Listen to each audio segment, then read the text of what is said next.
Bike চলতি bike বারবার বন্ধ হয়ে যায় আর টপ স্পিড পান না। তো দেখতে পাচ্ছেন যে ইনটেক ভালভটা কি পরিমাণে জাম, আর এক্সস্ট ভালভটা দেখেন অনেকটাই ফ্রি আছে, দেখেন প্রচুর পরিমাণে ফ্রি।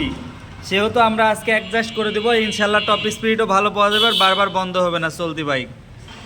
দেখতে পাচ্ছেন ট্যাবেটটা অ্যাডজাস্ট করে দিচ্ছি, ফ্লেয়ার গেজ ঢুকাইছি।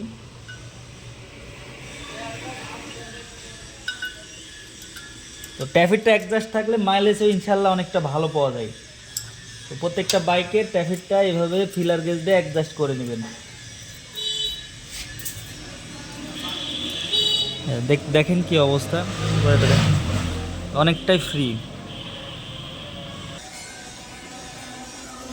তো এক্সস্ট ভালভটাও অ্যাডজাস্ট করে নিচ্ছি।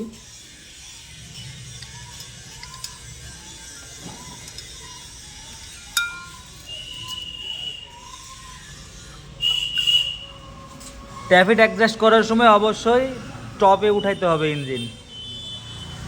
তো ট্রাফিক কভারের রাবারটা যদি নষ্ট হয়ে যায়, অনেকে আঠা ব্যবহার করে, তো আঠা ব্যবহার করলে 2-4 দিন ভালোই চলে, তারপরে আবার দেখা যায় যে কারণে সেহেতু এটা আমরা নতুন পরিবর্তন করে দেবো, একদম অরিজিনাল।